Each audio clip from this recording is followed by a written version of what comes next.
Alors, bienvenue à tout le monde à cette 10e édition en fait, des colloques en éducation physique au Centre de services scolaires de la Rivière-du-Nord. Alors, vous voyez que les gens commencent déjà à remplir, écrivez 3 mots qui représentent vos attentes pour la journée du colloque. Donc, motivation, apprendre, voir des nouveautés, des nouveaux moyens d'action, échanger, avoir des connaissances sur différentes choses. On pourrait peut-être remettre, malgré qu'il est encore dans le clavardage, là, 8h41, si vous voulez cliquer dessus pour aller rajouter vos mots. Donc, je suis contente et en fait, j'ai eu une formation l'année passée avec Alexandre brièvement entre deux et j'ai beaucoup apprécié là, sa présence et son contenu. Donc, je l'ai invité. Alexandre Barry est associé à la chaire de recherche sur la sécurité et la violence en milieu éducatif.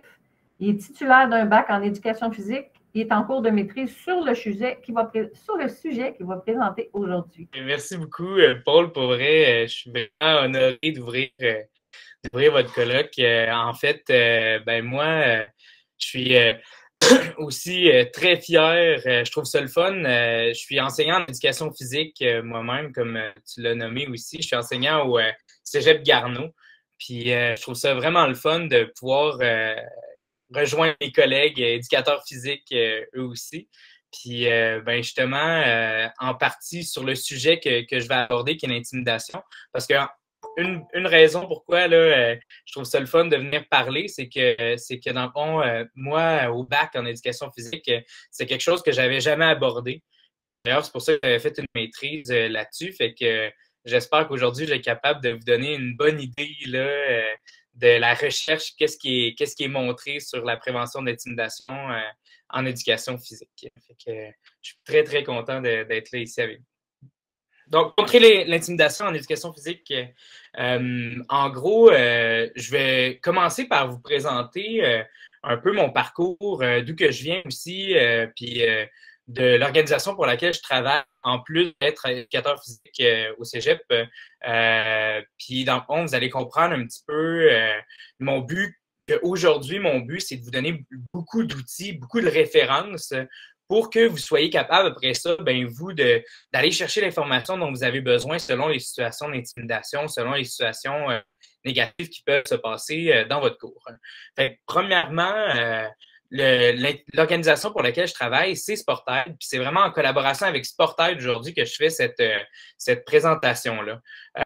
Petit rappel pour ceux qui ne le savent pas, Sportaid, on est une jeune organisation là, qui a à peu près 4 ans d'existence à peine.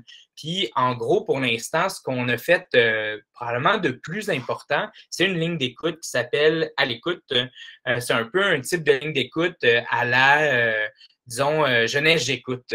La seule différence, c'est que nous, notre service d'écoute qui est confidentiel, ouvert 24/7, la seule différence, c'est que nous aussi, on ouvre la porte aux intervenants, aux enseignants en éducation physique, aux coachs, aux administrateurs de clubs, à n'importe qui, en gros, qui a une problématique qui est liée de près ou de loin au bien-être ou à la violence en contexte sportif.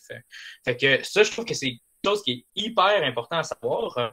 Puis la raison, c'est que si jamais vous avez un petit peu des petits troubles d'attention durant ma présentation, de ma faute ou de la vôtre, tout dépendamment, si vous avez une affaire à retenir de ma présentation, je dirais que c'est probablement ça le plus important, c'est que cette ligne d'écoute-là, elle est aussi ouverte à vous. Fait que si jamais vous avez des situations d'intimidation, si vous avez des situations d'intimidation à l'école ou bien dans votre contexte sportif, si vous êtes coach, sachez que cette ligne-là, elle est là pour vous aussi. Fait que vous pouvez nous appeler, puis au bout de la ligne, vous allez avoir des gens qui sont spécialisés en psychoéducation, en psychologie, pour vous aider à traiter votre situation. Et si jamais ils se sentent pas tout à fait totalement compétents parce qu'on sait que des fois, les situations peuvent être complexes. Aussi, ça se peut que votre appel rebondisse dans ma cour. Parce que moi, du côté Sportaid, je travaille plus du côté présentation, développement d'outils.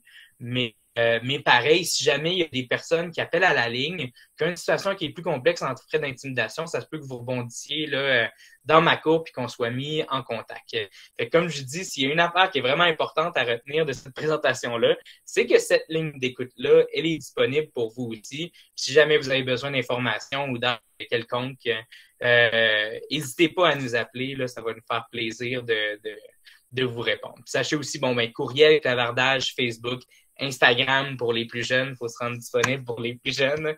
Fait que tout ça est gratuit, confidentiel. Vous pouvez nous appeler n'importe quand, ça ne nous dérangera pas. Inquiétez-vous pas. Yep. Deuxième affaire, donc moi, en gros, mon background, comme Paul le disait, je suis un étudiant associé à une chaire de recherche qu'aujourd'hui, elle a changé de nom. Ça s'appelle la chaire de recherche bien-être à l'école et prévention de la violence à la Faculté des sciences d'éducation à l'Université Laval. Puis, en gros, cette chaire de recherche-là, ce qui est important de comprendre, c'est que c'est une chaire de recherche qui n'est pas nécessairement en éducation physique, qui sort du département d'éducation physique pour être en éducation de manière générale. Puis la raison pourquoi, c'est que l'intimidation dans le sport, c'est un sujet qui est quasi nouveau. Pas que ça n'existait pas avant, même qu'au contraire, mais c'est plus le fait que c'est pas un sujet qui a été beaucoup étudié dans le contexte sportif ou en éducation physique. Mais ça a été extrêmement étudié à l'école de manière générale. Ce qui fait que aussi, c'est peut-être un peu pour ça que c'est peut-être un petit peu pour ça que, disons, dans les congrès, des fois, les éducateurs physiques sont un peu oubliés à cause qu'on n'est pas tout à fait dans les mêmes départements. La recherche qui est développée vraiment à l'école, elle percole pas tout le temps vers le département d'éducation physique. Puis aussi, l'autre chose, c'est que la recherche qui est développée à l'école n'est pas non plus 100% applicable à ce qui se passe dans nos gyms. Fait que c'est aussi la raison pourquoi, là, des fois, il y a des petits troubles de communication à ce niveau-là. Mais sachez pareil que ce centre de recherche-là, c'est probablement le plus avancé, là, un des plus avancés. C'est probablement le plus avancé au Québec, un des plus avancés au Canada. Fait que si jamais vous avez besoin d'informations, sachez que ce centre de recherche-là existe aussi. Donc, qu'est-ce que je fais, comme je disais, chez Sportaid? Moi, c'est sûr que mon côté, c'est plus le développement d'outils. Donc, j'ai fait le programme qui s'appelle « À l'action, agissons contre l'intimidation en milieu sportif ». Puis vous allez voir, c'est une panoplie d'outils, en gros, pour intervenir sur l'intimidation en milieu sportif. Vous allez voir aussi que c'est sûr que les outils ont une petite tendance à tirer vers le côté coaching. Puis la raison pour aussi, c'est que, disons que les coachs sont encore moins outillés pour prévenir l'intimidation que les enseignants en éducation physique, parce que les coachs, ben, d'habitude, ils n'ont pas non plus l'ensemble des années de formation qu'on a en éducation physique à l'université sur les troubles de comportement, sur la gestion de classe. Fait que le coach, le papa qui disons, qui coach pour une équipe de hockey, il n'est pas aussi outillé que nous. Fait que vous allez voir que ça tire beaucoup vers le coaching, mais ça reste vraiment applicable aussi pour le gym. Okay. Définition d'intimidation, juste pour commencer, parce que c'est un terme un peu utilisé à toutes les sauces, l'intimidation. Puis même que vous l'avez peut-être même déjà vécu, vous, dans votre profession, c'est-à-dire qu'il y a certains, des fois, qui vont l'utiliser alors que ce n'est pas nécessairement d'intimidation. Fait que je sais que ça m'est arrivé, je ne sais pas combien de fois qu'il y a des intervenants qui sont venus me voir pour me dire, il y a un qui m'a accroché et qui me dit, tu sais, hey monsieur, il m'a fait de l'intimidation, il m'a poussé une fois, tu sais, puis là, ça s'en va chez les parents, ça s'envenime. Les parents aussi disent que c'est de l'intimidation. Fait qu'il y a un peu là, une difficulté là, dans le milieu à dire c'est quoi de l'intimidation, c'est quoi la définition, puis pourquoi on utilise cette définition-là. Dans la première partie de ma présentation, on va essayer d'éclaircir ça. Fait que l'intimidation, ça consiste en des agressions entre pairs qui se produisent à répétition, durent depuis une certaine période de temps, impliquent une personne qui exerce un pouvoir sur une autre personne, entraîne de la détresse ou de la peur chez une personne qui ne sait pas comment se défendre.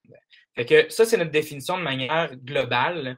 Puis, je vous dirais, selon la chaire de recherche aussi, puis Claire Beaumont, qui est probablement une des plus grandes expertes dans le domaine, l'élément le plus important, c'est la répétition.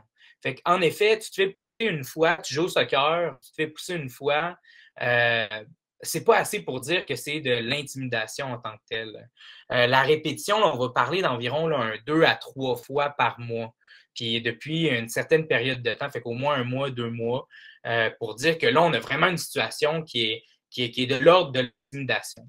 Puis la raison pourquoi on met l'accent sur la répétition, c'est parce que c'est là qu'on va voir vraiment, disons, une autre dynamique s'installer dans le groupe, puis on va voir apparaître une panoplie de conséquences de plus. Parce que l'intimidation, c'est probablement un peu comme la torture de la goutte. Fait que c'est des petites agressions, mais que accumulées, c'est là qu'ils commencent à faire du dégât. Parce que se faire insulter une fois, c'est sûr, c'est pas. Tu ne vas pas sortir avec la dépression, l'anxiété, et ainsi de suite, quand tu te fais juste insulter une fois. Mais quand tu fais des dizaines et des dizaines de fois que tu te fais insulter, c'est là, à ce moment-là, qu'on peut parler d'une certaine répétition qui va laisser des traces chez la personne, mais aussi là, qu'on peut commencer à considérer que c'est de l'intimidation. Il va falloir faire une intervention qui est un petit peu plus poussée. Okay? L'intimidation en tant que telle, ben là, à partir de cette définition-là, on est capable de sortir certains pourcentages. Parce qu'il y en a certains qui vont dire, bon, ben l'intimidation, de manière générale, il y en a 50 70 en contexte sportif ou à l'école. Mais souvent, la problématique, c'est que même les chercheurs ne prennent pas toujours en compte la répétition. Et quand on prend la répétition des gestes, c'est-à-dire 2 à 3 fois par mois, on tourne autour de plus quelque chose qui ressemble à du 15 là, de victimes d'intimidation. Fait que, puis ce qu'on voit aussi, c'est que à répétition, c'est beaucoup plus de l'ordre de l'insulte, du commérage ou de la violence qui est un petit peu moins grave. Là. Quand on descend, là, on va à menacer, frapper, agresser gravement. Ça tourne plus autour là, du 1%. Mais une des affaires qui peut probablement vous choquer, qui est encore difficile à comprendre pourquoi, c'est que cyberviolence, qu'on voit comme une épidémie, il sort à 1%. La question, là, je pense que c'est peut-être une problématique aussi au niveau de la recherche, vu qu'on le voit qu'il y en a beaucoup là, de cyberviolence. Mais en gros, je me demande si c'est pas aussi du fait que la cyberviolence, souvent, juste une fois, disons que j'envoie une photo qui met quelqu'un qui n'est pas sous son avantage, disons, là, sur Internet, ben, je le fais une fois, mais là, l'ensemble des clics, des partages, des likes, tout ça fait en sorte qu'en gros, peut faire en sorte que c'est déjà répété dès la première victimisation, dans le fond. Fait que c'est pas clair pourquoi ça sort à 1%. C'est peut-être parce que, c'est bien en masse ou que la répétition est mal prise en compte dans le questionnaire. Mais tout ça pour dire que ça devrait peut-être plus se tourner autour du 15%, surtout considérant que ben aujourd'hui, avec la pandémie aussi, les choses ont changé.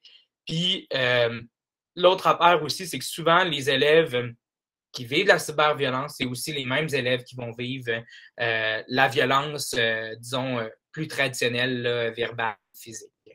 Fait que ça, c'est à considérer aussi. Fait que la cyberviolence non plus, c'est pas quelque chose qui est complètement à l'extérieur, qui est complètement nouveau, qui est complètement différent. Disons que c'est similaire du côté là, du fait que c'est souvent les mêmes personnes qui vont vivre les types de violence, que ce soit insulté ou en ligne. Donc, conséquences, comme je disais, c'est par la répétition qu'on voit apparaître certaines conséquences à l'intimidation. Ce qu'on voit en gros, c'est qu'on voit apparaître anxiété, dépression, tristesse, colère, honte, faible confiance en soi, pensée suicidaire parfois, comportement autodestructeur, mais ça, c'est sûr, c'est dans les cas beaucoup plus graves, là. Isolement, puis retard développemental au niveau des habiletés sociales. Donc, ça, c'est un peu un classique puis que vous devez connaître d'ailleurs par rapport à l'intimidation. Mais ce que je trouve intéressant à considérer puis qui a été montré par la recherche en contexte sportif, c'est que quand on vit de l'intimidation en contexte sportif ou en éducation, au niveau sportif. Fait que on a l'abandon du sport, un changement du sport, une distance par rapport à l'entraîneur ou par rapport à l'enseignant, puis une distance par rapport aux coéquipiers ou aux autres élèves qui pratiquent le sport avec nous. Fait que, il ne faut pas oublier ce côté-là aussi. De dire que oui, il y a les conséquences psychologiques, sociales, mais surtout nous, comme éducateurs physiques, qu'on veut le développement de saines habitudes de vie, faut considérer que l'intimidation, ça va à l'encontre de ça. En gros, c'est ça qu'il faut retenir un petit peu de l'intimidation, c'est de dire que l'intimidation, c'est par la répétition que ça laisse des graves conséquences. Les conséquences, en gros, là, par la répétition des gestes, on voit une panoplie de conséquences qui peuvent se présenter autant de l'ordre psychologique, social, mais aussi sportive. Fait que c'est de faire vraiment attention, surtout en éducation physique. On voit que certaines personnes qui vont développer même jusqu'à un certain dégoût pour le sport parce qu'ils vivent de l'intimidation en contexte sportif.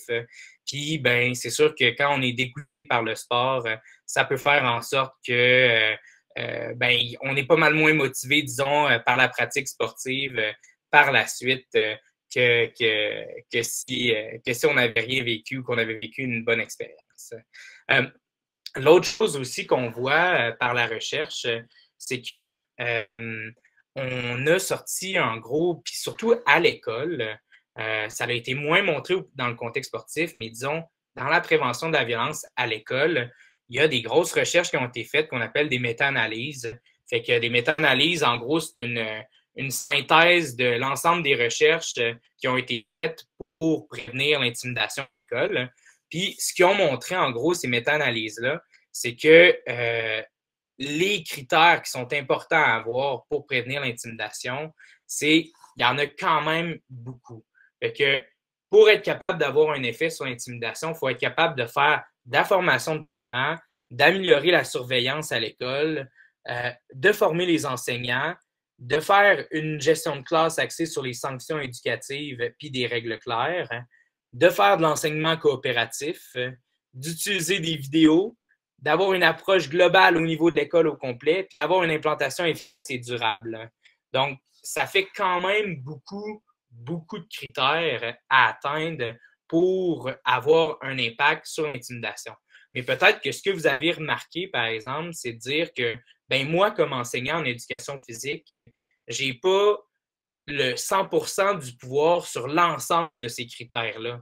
Même qu'au contraire, j'ai probablement seulement quelques leviers que je peux utiliser, dont la gestion de classe, l'apprentissage coopératif, l'utilisation de vidéos.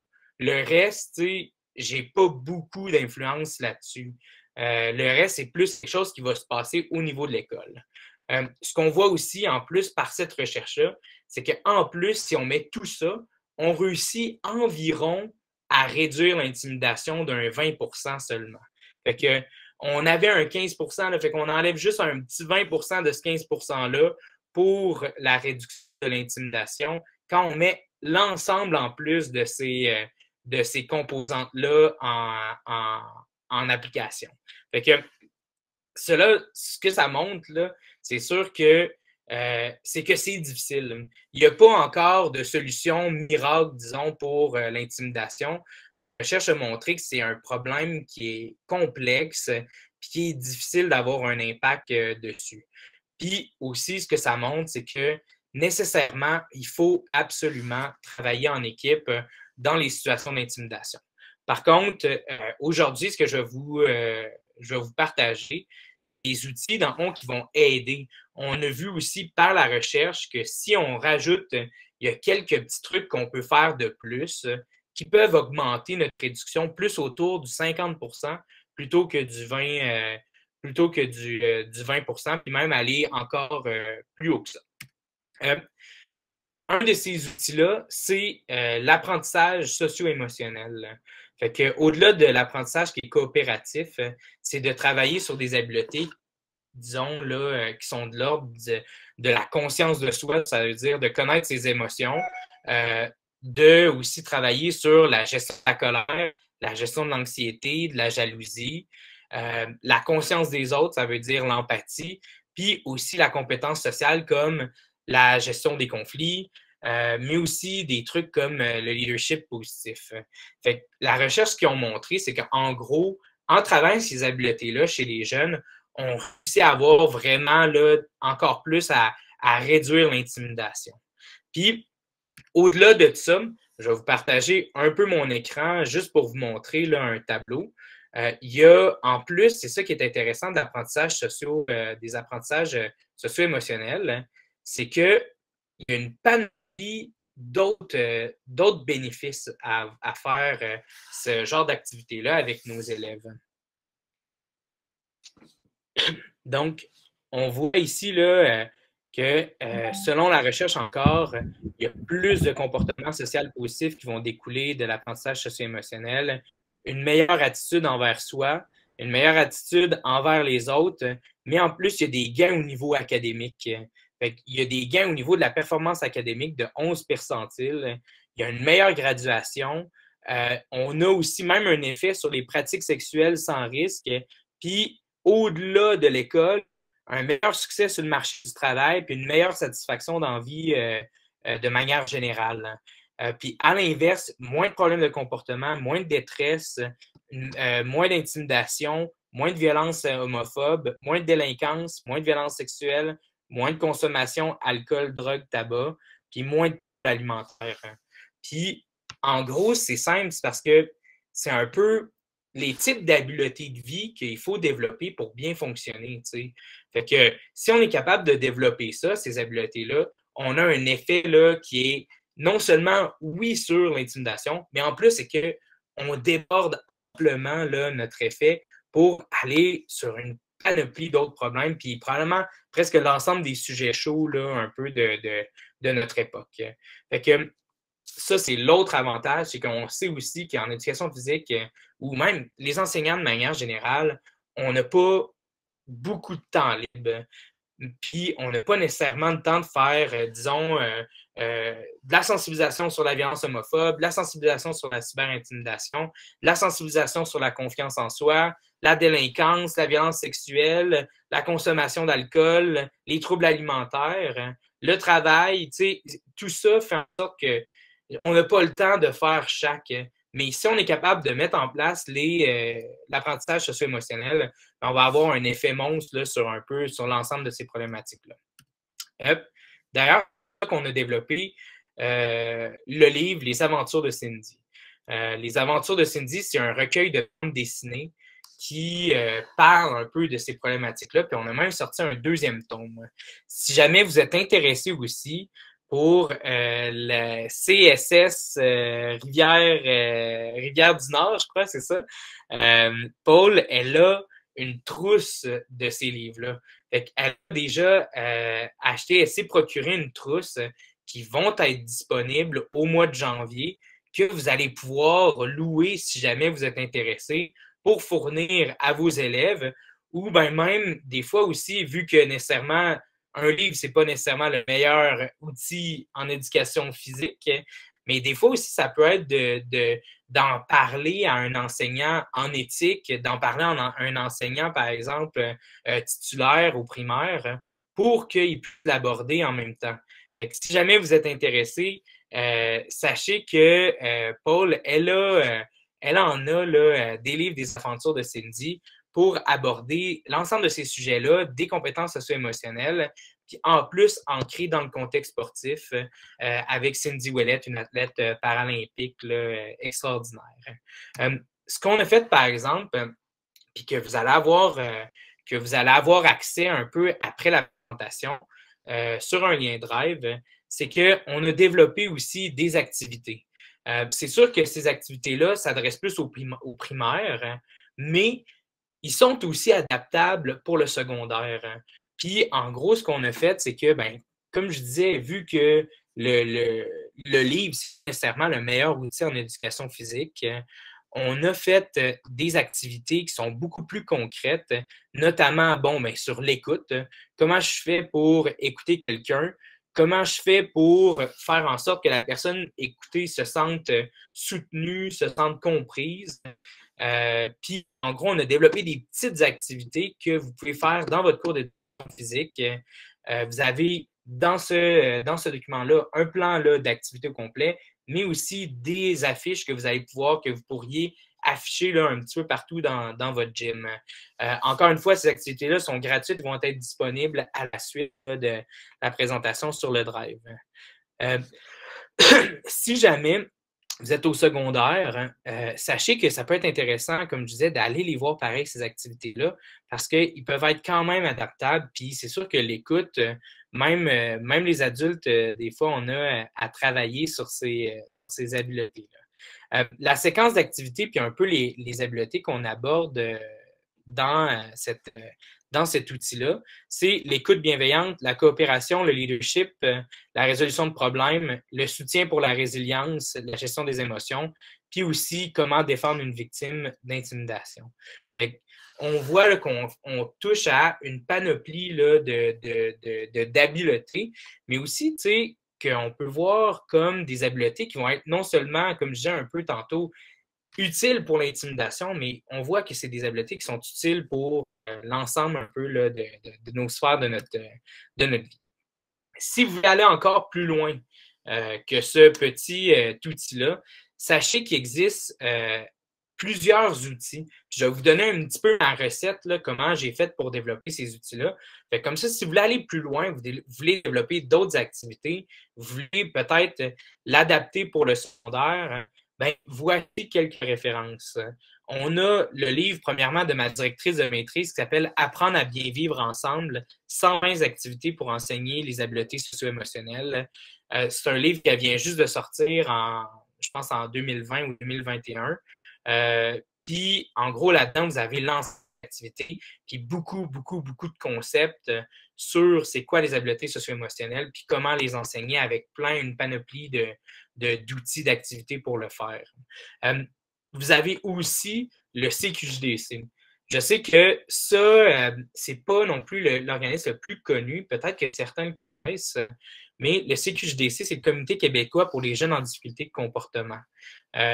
J'ai travaillé un peu avec eux et eux aussi offrent beaucoup d'outils sur le développement des habiletés sociales puis le développement des habiletés socio-émotionnelles. Fait que si vous voulez, ils sont gratuits aussi en ligne. Vous pouvez aller là, sur le site du CQJDC, vous allez avoir amplement d'informations sur la gestion de la colère, l'anxiété de performance, puis plein de sujets. L'autre chose aussi, j'aimerais ça vous amener, c'est de dire, ben nous, en plus, en contexte sportif, on a déjà certaines habiletés de même qu'on connaît bien. Puis finalement, on n'a pas besoin de complètement inventer la roue non plus. Puis on pourrait se baser, nous, en éducation physique, sur la psychologie sportive. Je vous ai mis en référence justement ce livre-là de Weinberg et Gould, que vous pouvez acheter d'ailleurs usagé pour environ 10$. C'est ça que j'ai fait moi-même. Mais en gros, ce livre-là sur la psychologie sportive, ben, il nous apprend plein d'affaires, notamment sur la communication, sur la gestion, disons, du stress, sur la confiance en soi, sur le leadership positif. Il l'aborde vraiment là, avec des outils concrets en psychologie sportive. Fait que nous, de notre côté, c'est ça qui est encore plus intéressant, c'est qu'il y a pareil une fondation à l'ensemble de ces habiletés-là, puis une nécessité de les développer dans le contexte sportif. Puis une autre ressource qui est gratuite, que vous pouvez aller consulter, c'est Cohésia. Cohésia, c'est un autre programme qu'on a développé chez Sportaid, puis que lui aborde le leadership et la cohésion en contexte sportif. Si vous voulez aller le voir aussi, c'est disponible sur Internet, gratuit. Il y a des activités un peu comme les activités de Cindy, puis qui abordent un petit peu plus de style psychologie sportive, puis qu'on va aborder beaucoup le leadership positif, puis la cohésion. Fait que si vous êtes intéressé, sachez qu'il est disponible en ligne. Ensuite, pour plus particulièrement sur l'intimidation. Donc là, on a parlé beaucoup de qu'est-ce qu'on peut faire, les habiletés socio-émotionnelles. Les habiletés socio-émotionnelles, on peut les faire à tout le monde pareil. Mais qu'est-ce que moi je fais si je vois une situation d'intimidation? Fait que là, on rentre plus du côté, on était plus du côté préventif, on rentre dans le côté qui est vraiment intervention. Qu'est-ce que je fais quand il y a une situation d'intimidation? Le programme à l'action, qui est lui aussi disponible gratuit en ligne, le programme à l'action, c'est ça son but en partie. C'est de répondre à cette question-là, qu'est-ce que je fais quand je vois de l'intimidation? On a des bandes dessinées aussi, des bandes dessinées en format PDF, des affiches, des capsules, puis des outils plus concrets qu'on va voir là, en ce moment. Donc, le programme aussi est basé, encore une fois, sur la recherche. Je trouve que c'est super important pour être certain qu'on a une certaine efficacité. Il est basé sur le programme Kiva, qui est un programme qui est disponible en Finlande, puis qui a montré des taux, là, disons, de réduction d'intimidation assez grands. Mais aussi, le plus important, c'est de dire quand il y a eu des situations d'intimidation dans le programme Kiva, il y a 98% des jeunes victimes qui ont affirmé que leur situation s'était améliorée suite à l'intervention de la Kiva Team. La Kiva Team, en gros, c'est une équipe qui formait là, à chaque école qui traite ensemble des situations d'intimidation. Ça retape un petit peu sur le clou de dire on essaie de travailler en équipe quand on a des situations d'intimidation.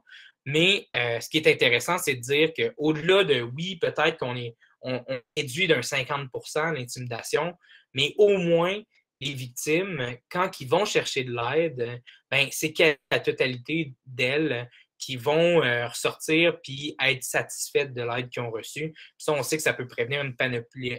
Ça peut prévenir dans presque l'ensemble des conséquences là, de l'intimidation si on sait que les victimes sont bien accompagnées et ont l'aide dont elles ont besoin.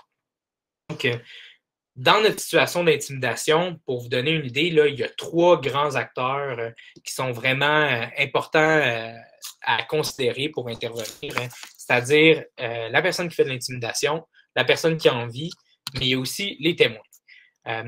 Pour commencer, l'outil aider, lui, il va beaucoup être orienté vers la personne qui fait de l'intimidation.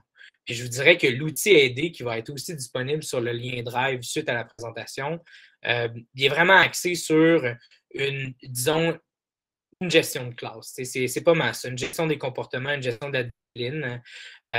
Puis en gros, il vous donne des conseils que vous connaissez probablement d'ailleurs déjà, mais qui peuvent vous donner un petit peu là, des idées supplémentaires sur comment je gère, moi, une situation d'intimidation, comment j'amène en gros quelqu'un qui est auteur d'intimidation à changer de comportement. Puis, en gros, là, c'est ça, je dirais, là, le plus important de cet outil-là, c'est qu'il faut garder en tête que les auteurs d'intimidation, c'est aussi des personnes qui ont besoin d'aide. Puis la raison, c'est que même plusieurs années après avoir fait de l'intimidation, c'est juste que c'est des patterns qui apprennent, puis qui conservent dans leur relation. Puis ça teinte leur vie au complet. Sur leur relation personnelle avec leur conjoint, ce qui peut amener de la violence, disons, conjugale, mais ça peut aussi amener plein de démêlés avec la justice, consommation de drogue, puis même de manière générale, une insatisfaction avec leur vie puis l'état de leur vie. Fait que, il faut considérer que ces jeunes-là qui font de l'intimidation, c'est aussi des personnes qu'il faut aider. Puis il faut les amener à trouver un autre comportement, un comportement de remplacement, en gros, pour qu'ils soient mieux adaptés, disons, socialement. Puis ça peut être très, très, très difficile. Puis encore une fois, je tape sur le clou, mais travail d'équipe, psychoéducateurs, TES sont là pour ça, pour vous aider là-dedans aussi. Fait que c'est de préciser si jamais il y a une situation d'intimidation qui se passe dans votre classe. L'autre outil écouter, cela est plus centré vers la victime. Une autre affaire que je n'ai pas nécessairement appris non plus en éducation physique dans mon bac, c'est à faire de l'écoute active. L'écoute active, c'est tellement là, une solution là, incroyable pour recevoir en gros la confidence de quelqu'un, mais aussi pour que la personne se sente soutenue. Que je ne comprends pas d'ailleurs pourquoi je ne l'ai pas vu plus tôt, mais en rentrant dans le domaine, c'est sûr que c'est la façon à privilégier pour faire l'intervention. Fait que l'écoute active, en gros, ce que ça permet de faire, c'est vraiment de recueillir la confidence de la personne, mais aussi ça vous donne des pistes de réflexion sur des phrases ou des façons de faire pour faire en sorte que la personne se sente soutenue quand elle vient vous voir pour pour se confier. Fait que l'outil écouter est vraiment plus du côté de la victime, puis à travailler sur un peu vos compétences à vous comme intervenant sur l'écoute pour être certain qu'on supporte bien la victime. Ensuite, dernier acteur qu'il faut considérer, en gros, c'est les témoins. La raison pourquoi, en gros, c'est Wendy Craig qui a beaucoup amené ça sur le terrain.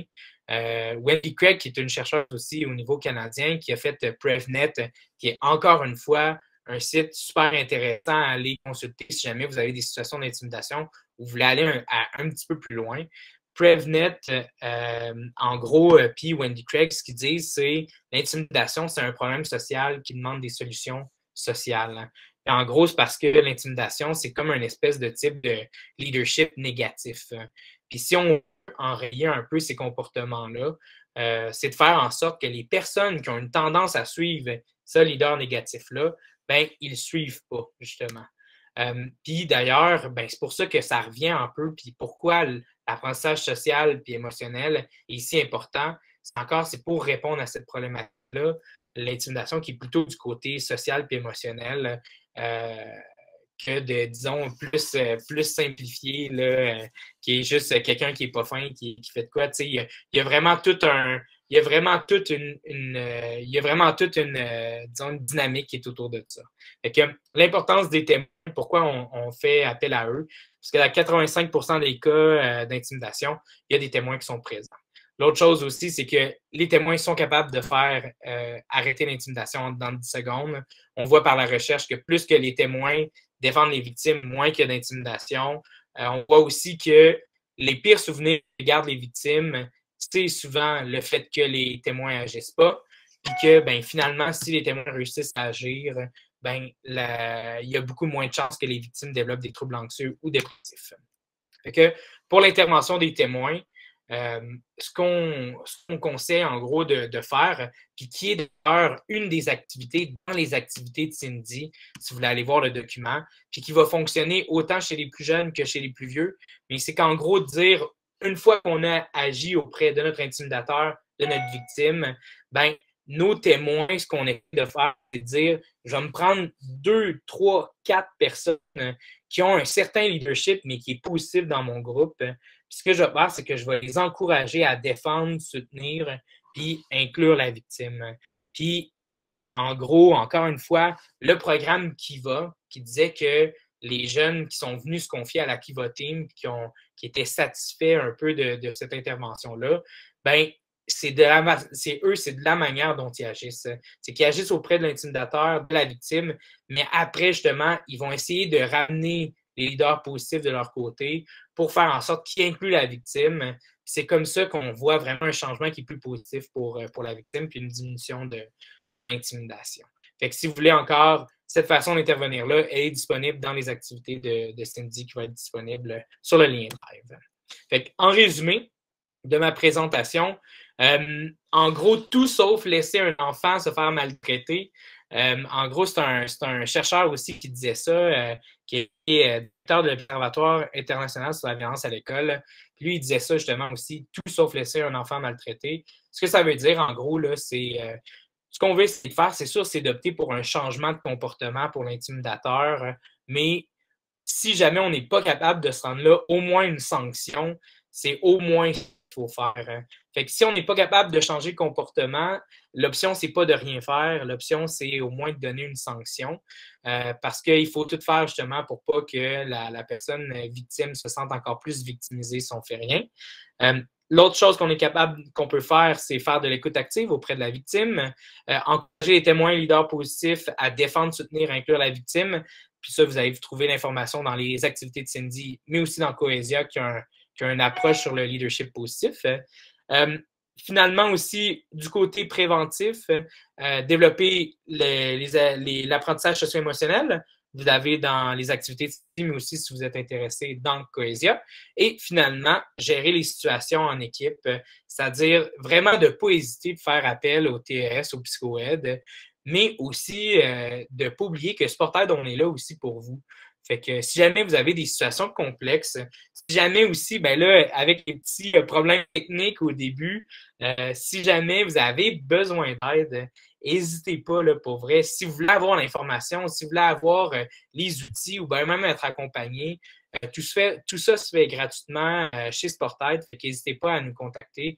Ça va nous faire un plaisir de vous écouter puis en gros de vous soutenir là-dedans puis d'essayer de vous outiller un petit peu pour faire face à ces situations-là.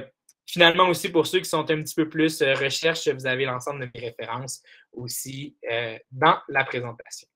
Dans le fond, le plus important de la présentation, c'est de se rappeler que Sportaid, c'est un outil qui est là pour vous aussi, puis de ne pas hésiter à nous contacter. Ça va vraiment nous faire plaisir là, de vous aider.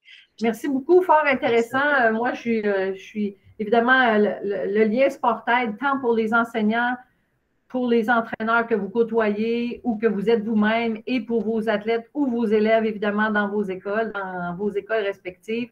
Ben, c'est un lieu qui est anonyme, qui est gratuit, donc vous pouvez utiliser évidemment à tout moment.